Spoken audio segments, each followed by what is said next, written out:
Fundadores de esta república, el doctor José María del Castillo y Rada, quien fuera ministro de Hacienda del libertador Simón Bolívar, decía que el manejo de las finanzas públicas consiste en saber advertir las tempestades y saber orientar a la población en esos momentos de turbulencia.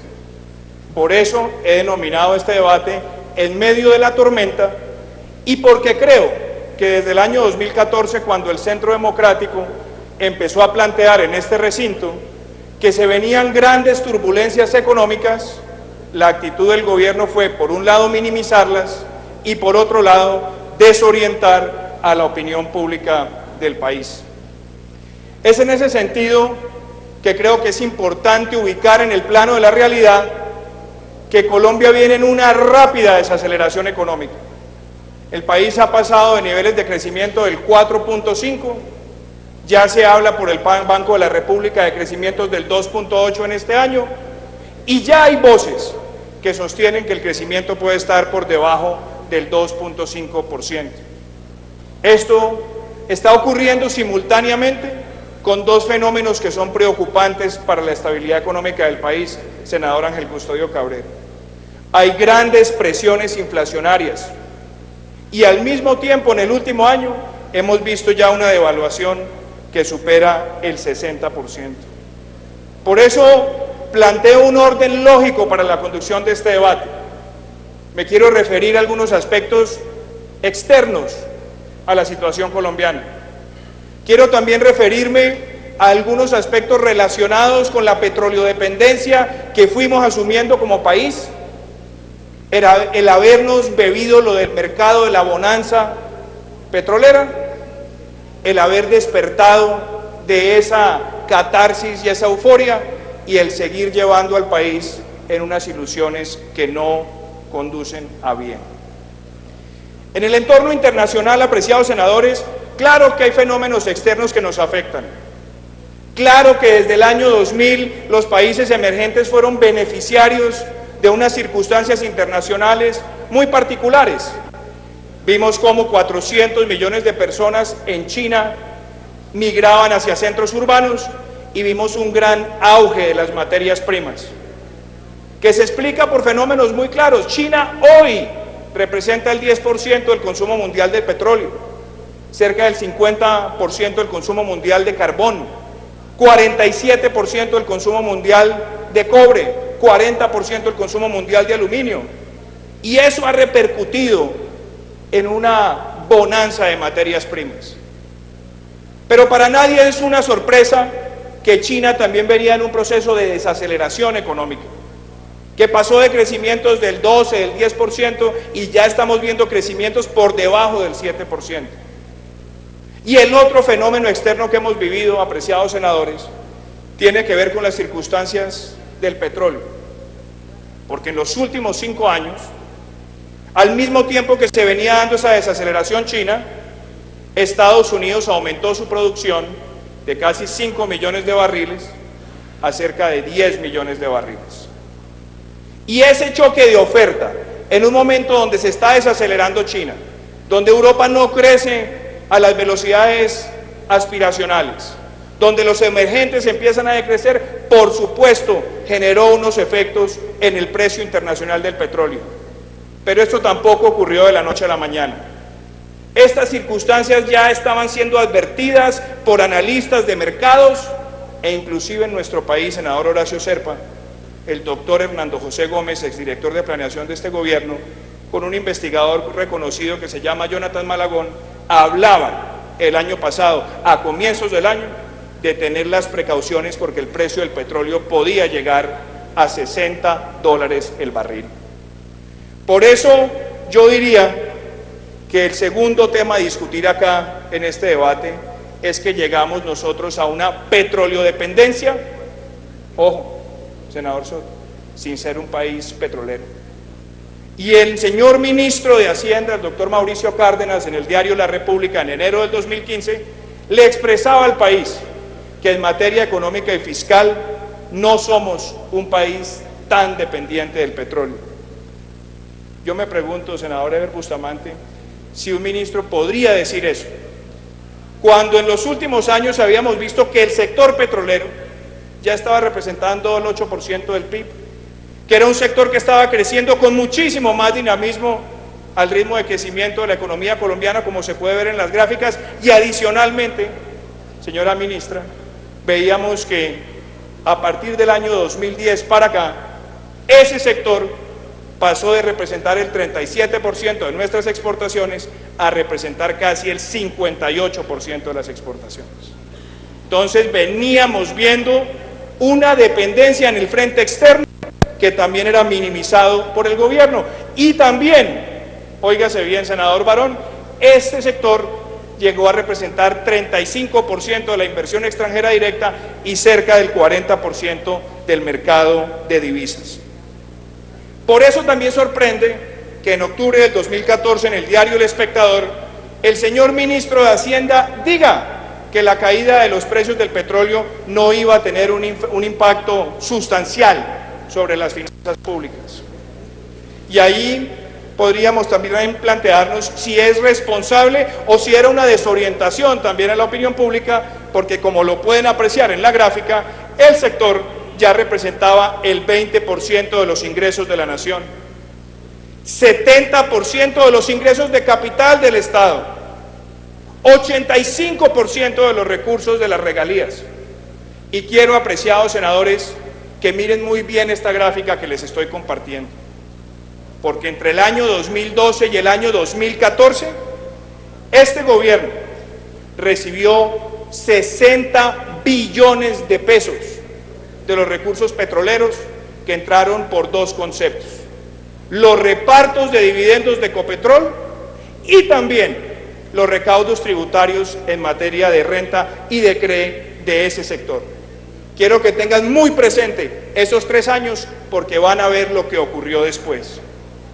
Y lo que sorprende y lo que deberíamos preguntarnos es qué hicimos con esos 60 billones de pesos y si éramos conscientes que estábamos recibiendo una renta extraordinaria sin ser un país petrolero, porque este país apenas tiene reservas para 6.4 años. Adicionalmente, el 70% de nuestros campos, senador Robledo, son de menos de 1.000 barriles diarios en producción. Y en cuanto a los costos de transporte del petróleo, senador Mora, el promedio de costo varía entre 12 y 30 dólares según el lugar de origen. Entonces tenemos también uno de los costos de transporte petrolero más caros de la región. Por esa razón, teníamos que mirar con precaución y con cautela una renta extraordinaria sin ser un país petrolero. ¿Pero qué hicimos con los recursos?, se preguntarán ustedes. Y como dice una canción popular, nos bebimos lo del mercado.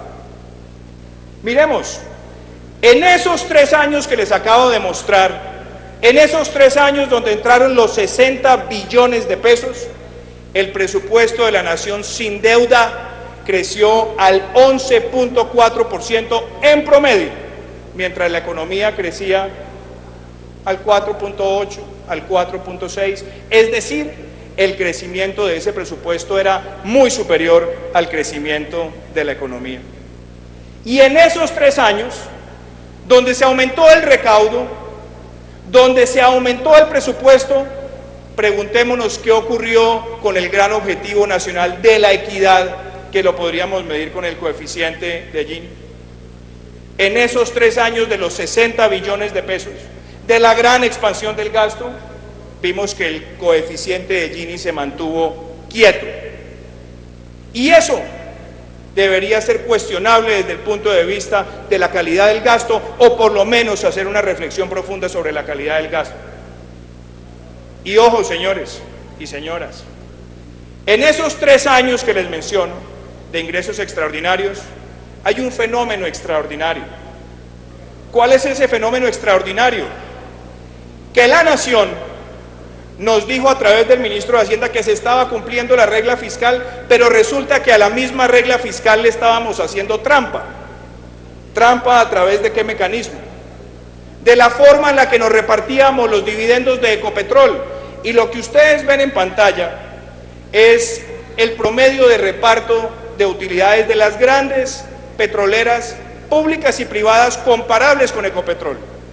Ecopetrol repartía el 80% de los dividendos, cuando la práctica del mercado era 40-45. Y claro, el juego de la nación era pedirle a Ecopetrol que le diera el dividendo. Ecopetrol se endeuda y prácticamente termina endeudándose para pagar el dividendo al resto de sus accionistas, cuando debía haber reinvertido los recursos. Y por eso no me cansaré de hacer en esta plenaria un juicio histórico y pedirles a ustedes 15 segundos para que oigan este audio del saliente presidente de Ecopetrol, el doctor Javier Gutiérrez Pemberti. Por favor, oigan esto. Sucediendo en los últimos años es que parte del endeudamiento que toma la compañía es para el pago de los dividendos. La situación es totalmente insostenible. Si Ecopetrol continúa con una política como estas, va a ser inviable su situación financiera, va a ser inviable que pueda seguir creciendo. Y esa era la realidad. Un juego para hacerle una trampita a la regla fiscal y tener un aumento de ingresos que permitía esa expansión presupuestal. Pero lo grave no es solamente eso, senador Robledo, es que en el marco fiscal de mediano plazo, la brújula de las finanzas públicas que radica el gobierno todos los años, el año pasado se nos estaba vendiendo un panorama de precio del petróleo por encima de $97, llegando a 104 en los próximos 4 años, y también se nos estaba hablando ya de una producción superior al 1.000.000 de barriles. Obviamente, creo que ningún analista que estuviera llevando de cerca las tendencias que se estaban presentando en materia petrolera podría pensar que esos escenarios eran del todo sostenibles. Pero también, y esto es bien particular, la producción petrolera nacional venía siendo cuestionada no solamente por los atentados crecientes a la infraestructura petrolera que vimos en los últimos años, sino también por las demoras en licenciamiento ambiental, las demoras en consultas previas y el peregrinaje burocrático que se había empezado a tornar peligroso para el sector y que se vio expresado también en la demanda por pozos en la Ronda Colombia del año pasado. Pero cuando empezó a caerse el dominó, cuando vimos que los escenarios estaban cambiando, el gobierno nos trajo aquí al Congreso una reforma tributaria improvisada. Y les quiero compartir, apreciados senadores, la gráfica que ustedes ven en pantalla sale de este libro producido por el doctor Fernando Sarama, exdirector de la DIAN, que sostiene en esta publicación que ha sido perversa la política tributaria de este gobierno con sus 2 reformas. Es más, como lo sostiene en ese cuadro, el recaudo, según los cálculos que hace el señor Sarama, aún contando con los parafiscales y viendo cómo declinaban algunos impuestos su existencia, sería 2.8 billones de pesos mayor al recaudo que tenemos hoy, y que los recursos de parafiscales que hubiéramos recibido, que sumaban 19 billones de pesos, hubieran también podido ser destinados a programas de empleabilidad. Pero ese no es el único frente donde nos bebimos lo del mercado. También lo del mercado nos lo hemos bebido con la carencia de políticas efectivas en materia industrial y agraria. Tan es así que el año 2014, con todo y la vigencia del famoso PIPE 1, el sector industrial apenas creció el 0.2%. El sector de minas y canteras decreció 0.2% y el sector agropecuario un lánguido crecimiento del 2.3%. Y cuando vamos a reflexionar sobre la industria, y aquí sí me parece importante invitarlos a una sana reflexión, porque aquí se ha creado la leyenda urbana que el proceso de desindustrialización del país viene de hace 10 o 15 años. Simplemente, como en política uno no tiene derecho a sus propios hechos, los invito a que miremos esta gráfica. Lo que ustedes ven en azul es el crecimiento del Producto Interno Bruto de Colombia, y en rojo el crecimiento de la industria. Entre el año 2002 y el año 2007, el crecimiento de la industria estuvo muy por encima del crecimiento de la economía. Claro, vino el 2008 y el 2009, que fue la peor recesión desde la Gran Depresión, y la mayoría de las exportaciones industriales de Colombia iban al mercado de los Estados Unidos de Norteamérica. Eso explica la caída. Pero también pueden ver la recuperación en el 2010. Inclusive en el 2011, lo que es inexplicable es que aún con el PIB, entre el 2012, 2013 y 2014, los mismos años que les he mencionado, lo que vemos es el sector industrial con un decrecimiento. Estas son cifras de la ANDI. Ha habido algunas correcciones que ha hecho el DANE que ubican algunas de esas cifras de crecimiento en el 0.1 o 0.2. Esa no es la discusión. Y en pantalla ven unos estudios realizados por el doctor Luis Fernando Mejía, hoy subdirector nacional del Departamento de Planeación, quien fuera director de la Unidad de Política Macroeconómica del Ministerio de Hacienda, donde muestra, y ustedes ven en los dos círculos rojos, que las tendencias de crecimiento tanto del sector industrial como agrario en Colombia, que teníamos antes de la crisis del 2009, nunca se pudieron recuperar. Y la brecha se agrandó, y entonces valdría cuestionar cuáles fueron las intervenciones de política pública en esos dos sectores, más aún cuando lo comparamos con otros países de América Latina, nos damos cuenta que la brecha de recuperación de Colombia es la más grande de las economías relevantes de la región. Y miren esto, esta es la caída más protuberante. 3 años con unos niveles de crecimiento absolutamente mediocres, insulsos y débiles para la industria, que coinciden con esos magníficos años de ingresos extraordinarios, y habría que preguntarse, ¿para qué le sirvió a la industria el famoso PIB 1? ¿Qué tanto se anuncia? Plan para el impulso de la productividad y el empleo. Ahí podían ver esa productividad en la industria, lo lamentable que fue. Y sigue siendo triste que en los últimos 5 años también la participación de la industria en el PIB tuvo la mayor caída de los últimos 10 años, cayendo de aporte del 13 al 11% del producto. Pero también el marco fiscal de mediano plazo nos vendía una ilusión distinta. El marco fiscal de mediano plazo vino al Congreso el año pasado y nos decía que la industria iba a crecer al 3%. ¿Sobre qué bases? Se preguntaría uno. El crecimiento fue del 0.2%. Y este año también nos están diciendo en el marco fiscal que vamos a tener niveles de crecimiento que no se asemejan a las cifras que hemos visto en los primeros 6 meses. Por eso llama la atención que el señor ministro de Hacienda, en enero del 2015, en el diario El Espectador, le diga al país que tiene a unos sectores agrarios e industriales preparados para enfrentar esta caída del petróleo, que además se iban a favorecer y beneficiar de la devaluación, y la realidad nos muestra otra cosa. No solamente hemos visto una caída grande del sector industrial 5 trimestres consecutivos, sino que también hemos visto que las exportaciones en esos sectores no se están viendo beneficiadas de lo que llamaría el señor ministro de Hacienda las bondades de la devaluación.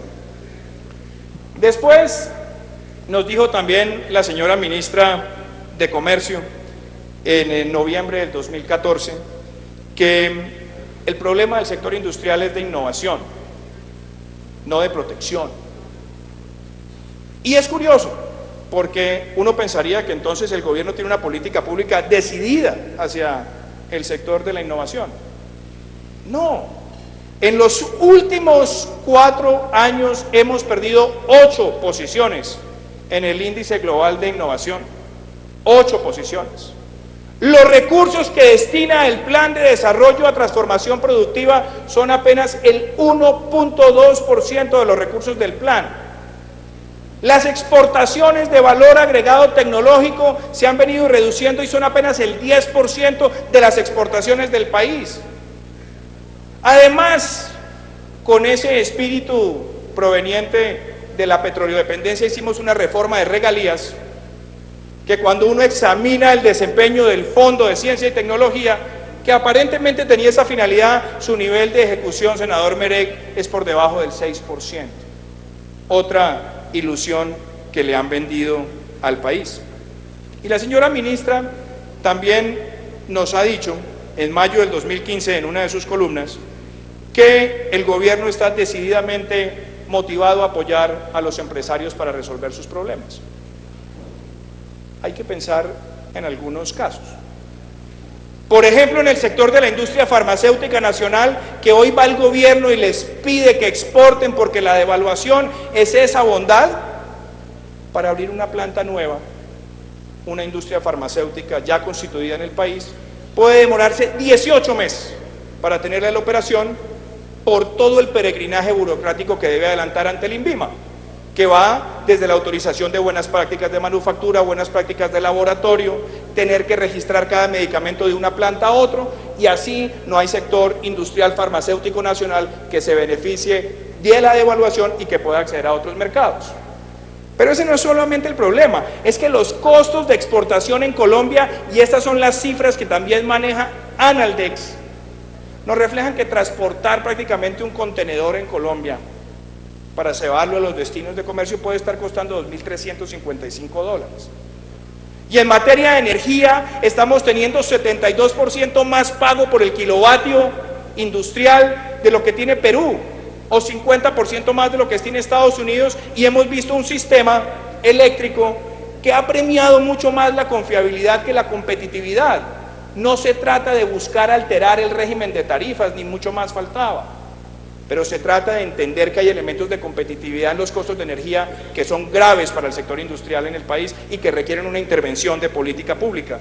Como también es preocupante el cerco normativo, que en este país entre el año 2000 y el 2015 se hayan producido más de 1000 leyes, y entre el 2012 y el 2015 más de 1000 decretos, circulares y documentos de orientación de política saliendo del Ejecutivo, porque no hay sector privado que se adecue eficazmente a esas realidades.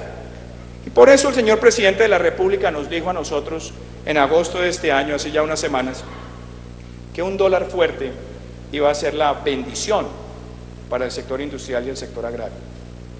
Senadores, un país que tiene esos costos que les menciono, más una tasa efectiva de tributación detonada por reformas improvisadas, no incentiva mayor inversión, genera desconfianza en el sector industrial, no incentiva la formalización, no incentiva la competitividad. Entonces, cuando uno mira las palabras del presidente de la República, claro, se da cuenta de esta triste realidad que viene de tiempo atrás. Sí, el sector agropecuario en muchos años, salvo contadas excepciones, ha crecido más que el promedio de crecimiento de la economía nacional, pero la verdad es que con una asignación de gasto público donde el 90% de los recursos son para subsidios, solamente 10 para bienes públicos, y no va de la mano el presupuesto del sector con la competitividad del sector, pues esos son los resultados que tenemos. Y preguntaría uno, ¿será que ese tipo de cambio es beneficioso en un país que cerró el año pasado con un déficit comercial protuberante en materia de cereales, protuberante en materia de legumbres, protuberante en materia de carne y leche, de alimento para animales? Esas son circunstancias de competitividad. Y la otra locomotora que se nos habló de la minera, también la empezamos a afectar con las políticas que toma el gobierno, porque también nos creímos un país minero, y resulta que apenas nosotros somos el 1.1% de la producción mundial de carbón, el 2.9% de la producción mundial de níquel y el 2% de la producción mundial de oro. Y así hemos visto que con las medidas que ha tomado el gobierno, pues el aporte de ese sector en el PIB se ha mantenido de alguna forma estático. Las exportaciones de los principales productos mineros se han contraído, y la encuesta que hace la ANDI en materia de carga tributaria para los sectores muestra que el sector minero es uno de los más afectados por esas decisiones de política pública. Nos bebimos también el mercado en el frente comercial, y aquí invito a la reflexión, senador Delgado, porque el señor ministro de Hacienda nos decía también que el aumento del dólar iba a ser fundamental para estabilizar nuestra economía y que obviamente iba a ser la oportunidad para diversificar las exportaciones. La verdad es que el déficit comercial del país se ha ido agravando. Nuestras exportaciones totales cayeron un 31% al primer semestre de este año, las exportaciones de bienes industrializados más de un 17%, y, ojo con esto, Las exportaciones que tiene Colombia, senador Restrepo, a los Estados Unidos, 54% son petróleo. A la Unión Europea, 60% es petróleo. A China, el 72% es petróleo. Entonces yo le preguntaría a la señora ministra, ¿qué estábamos haciendo para aumentar nuestra oferta exportable en esos mercados? ¿Y cuáles fueron las decisiones que se pueden plasmar no en documentos ni en presentaciones de PowerPoint, sino en realidades efectivas de la nación? Y esto nos lleva al gran problema, senador Benedetti, o a uno de los grandes problemas de la tormenta perfecta que tiene Colombia. Tenemos un déficit de cuenta corriente que cerró el primer trimestre del año 2015 cercano al 7%. El déficit de cuenta corriente le quiere decir al país, para que lo entiendan también los televidentes, no solamente que tenemos un desbalance en el frente comercial, entre lo que exportamos y lo que importamos, también entre el gasto y el ingreso, también entre la inversión y el ahorro, y también la sumatoria del déficit público y el déficit privado, razón por la cual, ante un déficit de cuenta corriente de esa magnitud y un déficit fiscal proyectado para el año 2016 cercano al 4% del PIB, el ajuste, senador Martín Morales, de pronto lo va a tener que hacer el sector privado, y eso sí que se va a volver negativo para nuestra economía. Por eso, despertándonos de esa gran fiesta petrolera, de habernos creído llenos de ingresos, viene el guayabo, pero el guayabo también viene bajo algunos efectos que mantienen la distorsión de la realidad. Por ejemplo, el señor ministro de Hacienda dijo en octubre del año 2014 que la economía colombiana podía pasar a crecer al 7%, que las voces que anunciaban la tormenta éramos aves de mal agüero pesimistas. La realidad nos muestra otra cosa, al punto que hay bancos de inversión como Merrill Lynch que ya dicen que Colombia puede tener niveles de crecimiento del 2% este año. Y ya quienes anuncian un crecimiento por debajo del 2.8 están más cercanos a la realidad. También nos dijo el señor ministro que la devaluación, es este proceso que estamos viendo hoy donde nos hemos devaluado un 60%, no traería efectos inflacionarios, senador Corzo. Nos lo dijo, y nos lo dijo además en un medio de comunicación. La verdad es que hay dos fenómenos muy importantes de la devaluación. Uno, por un lado, que la deuda pública externa ha aumentado un 12%. Eso es un efecto que ya estamos viviendo, como ustedes lo pueden ver en pantalla. Y dos, en materia de inflación, ya hemos visto que la inflación año corrido al mes de julio está muy por encima de las metas. Alimentos, 5.6. Nos dijeron al comienzo del año que este iba a ser un proceso transitorio, un reacomodo. No, porque el país ya tenía tendencias estructurales de importación de alimentos. No vayamos muy lejos.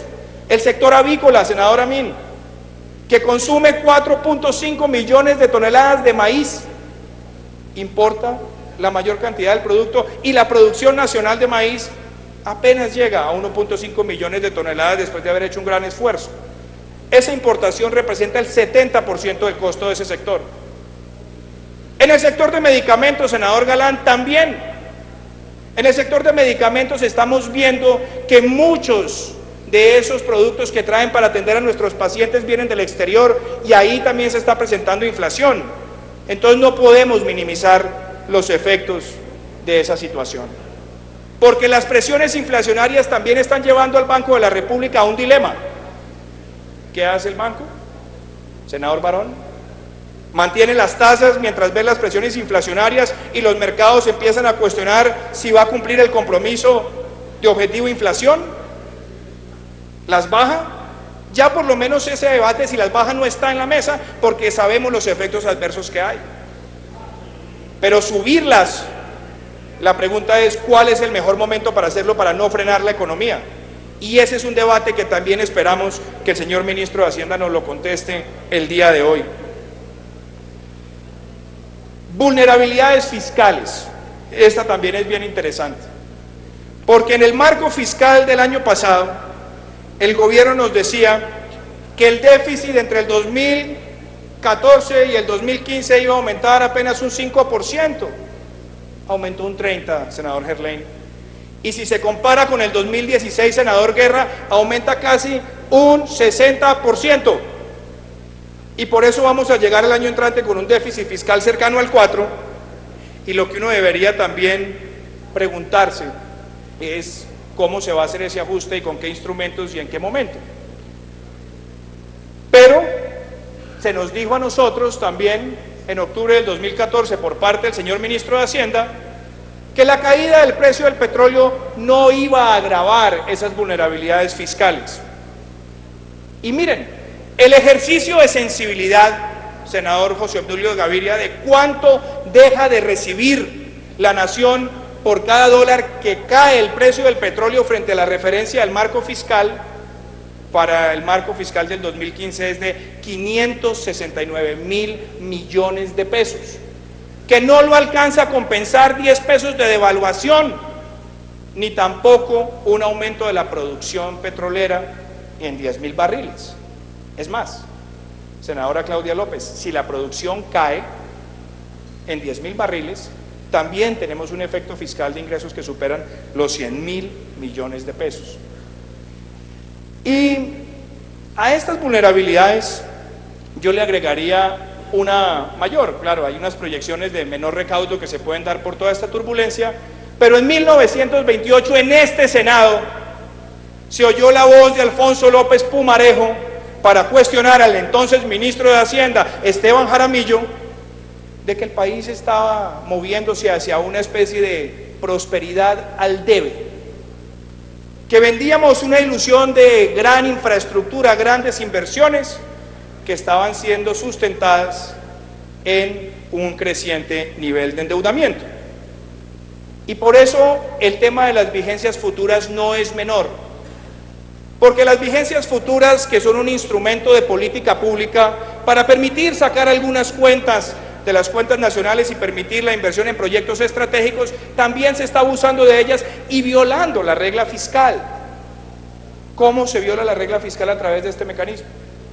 Pues es que las vigencias futuras no son nada distinto a deuda, porque no hay ninguna diferencia entre una vigencia futura al 2020 y un TES al 2020, pero lo manejamos contablemente con cierta filigrana.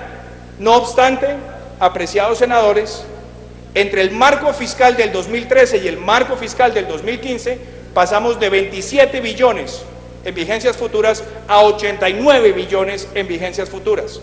Y haciendo un escenario de cálculo, si a la deuda pública que tiene la nación hoy le sumamos, esto es calculado con un tipo de cambio de 3.000 pesos, y le sumamos a las vigencias futuras a la deuda, el nivel de deuda sobre el PIB en Colombia puede llegar al 60%. Ya sin las vigencias futuras está en el 48%, razón por la cual, senador Ángel Custodio, es muy importante que este Congreso tenga la posibilidad de conocer, de escrutar, de monitorear las vigencias futuras que aprueba la nación a través de una decisión unilateral, gubernamental, del CONFIS, del COMPES, del Consejo de Ministros, pero que no pasa por el escrutinio del Congreso de la República. Y es algo peligroso. En materia de confianza, hay 3 fenómenos de desconfianza que no se pueden dejar pasar. La desconfianza industrial, que viene acelerada por la carga tributaria, que viene acelerada por los... ¿Cuánto tiempo necesita? El senador Carlos Fernando Galán solo va a utilizar 15 minutos, o sea que le puede conceder una buena parte de su tiempo. ¿Cuánto necesita, senador Duque? 10 minutos. Bueno, cerramos con 10 minutos. Sí. Gracias, senador Galán. En materia de desconfianza, como les decía, la industria viene muy afectada por impuestos, por costos de energía, por complicaciones logísticas, por peregrinaje burocrático, y esa desconfianza ya se ve en las expectativas de producción. Pero hay algo más grave y es la desconfianza del consumidor, que ha llegado este año a 2 de los puntos más bajos de los últimos años, uno en abril y otro el que estamos viendo entre junio y julio. Esa desconfianza del consumidor es una señal que puede haber afectaciones a la demanda agregada en el país. y el consumidor también se siente empobrecido, senador Elías, por la devaluación. Y por otros fenómenos también se siente empobrecido. Pero la inversión extranjera directa en el país cayó un 17%, la inversión de portafolio ha caído 76% en este semestre. Vemos que el índice de capitalización bursátil cae de manera libre y precipitada, y vemos con tristeza cómo la acción de Ecopetrol ha llegado prácticamente a su precio de emisión. ¿Cuántos colombianos, senadora Vivian, no depositaron en esa acción la esperanza de su jubilación, de la educación de sus hijos? Y aquí hay tendencias que también indujeron a esto fuera de los choques externos. Pero, senador Aguilar, lo triste es que se nos decía que éramos cabeza de serie en materia económica, la luz que alumbraba a América Latina. Pues resulta que JP Morgan, que es el mismo banco que tanto ha promovido la inversión en productos de renta fija en Colombia, ya nos ubica a nosotros dentro de las 5 economías más vulnerables del mundo ante todos estos choques. Y por eso creo que es importante hablarles de las falsas esperanzas. Porque en octubre del 2014 el señor ministro de Hacienda le dijo a este Congreso que la reforma tributaria no iba a tapar ningún hueco fiscal, sino que era un mecanismo para garantizar la inversión. ¿Será eso verdad? Si comparamos el presupuesto de la Nación para el 2016 que nos ha traído el gobierno con el del 2014, y esto ya es con un plan de desarrollo aprobado, vemos que la inversión en educación cae un 15%. Vemos que la inversión en transporte cae un 29%, y vemos también caídas en otras locomotoras. Entonces, ¿se ha afectado o no se ha afectado la inversión? ¿Fue o no fue esa reforma tributaria para financiar esa inversión? Y es más, desde el punto de vista de la consistencia del presupuesto del 2016, vemos caídas en los sectores que más necesidad tienen. Agricultura 39%, medio ambiente, industria, ciencia y tecnología. Entonces, poca austeridad inteligente se ve ahí.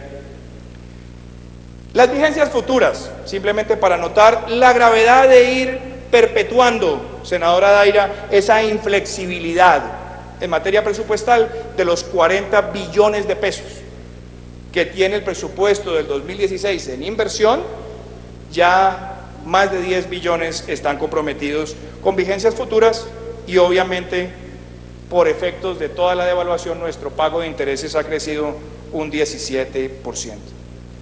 Entonces, no le podemos negar al país que estamos ante una tormenta perfecta,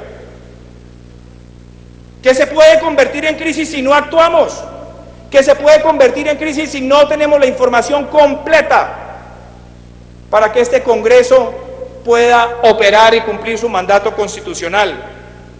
Y esa tormenta perfecta está representada en un déficit de cuenta corriente grande, en un déficit fiscal que se acerca al 4% del PIB, en una devaluación de más del 60%, en una inflación que pareciera tener tendencias más estructurales, y en una asfixia tributaria a los sectores productivos. Las reflexiones finales.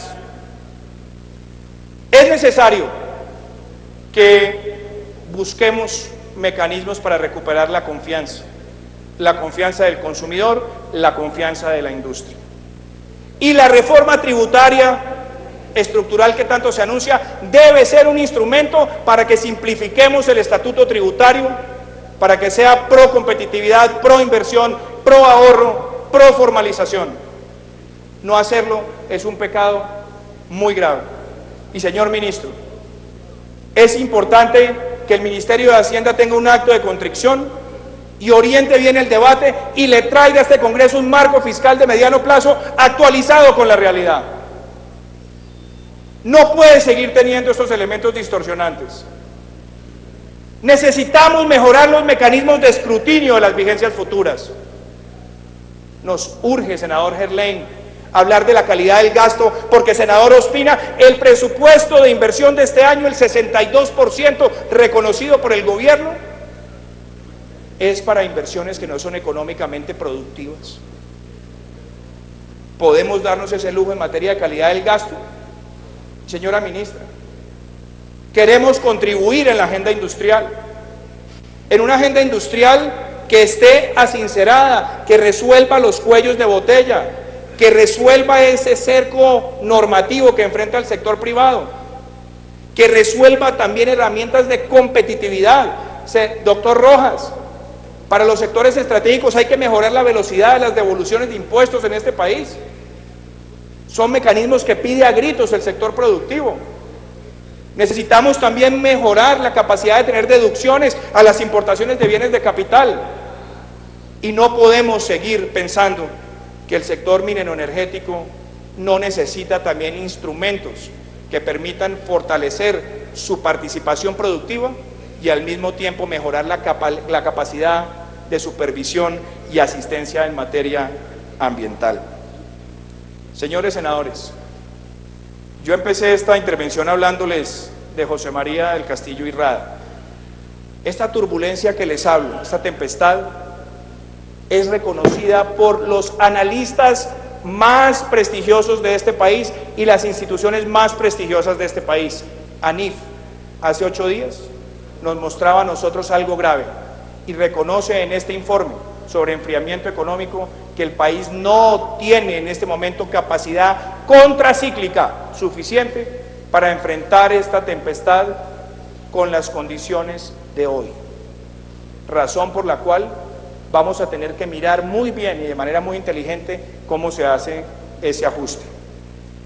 Y para quienes a veces han querido plantear esto como una comparación, y no lo he planteado como una comparación, inclusive en los momentos de los años de la crisis del 2008-2009 internacionales, en esos 4 años del 2006 al 2010 comparado con estos primeros, donde no teníamos las condiciones internacionales favorables que tuvimos durante los primeros 3 años, se presentaron mejores resultados en el crecimiento del PIB nominal, del PIB per cápita y en algunos aspectos del sector externo. Por eso, señor ministro, ese cuadro de José María del Castillo Irrada que está en su oficina, esperamos que le sirva de inspiración para que usted sepa orientar al país a enfrentar esta turbulencia y no siga desorientando con algunos de sus pronunciamientos. Muchísimas gracias.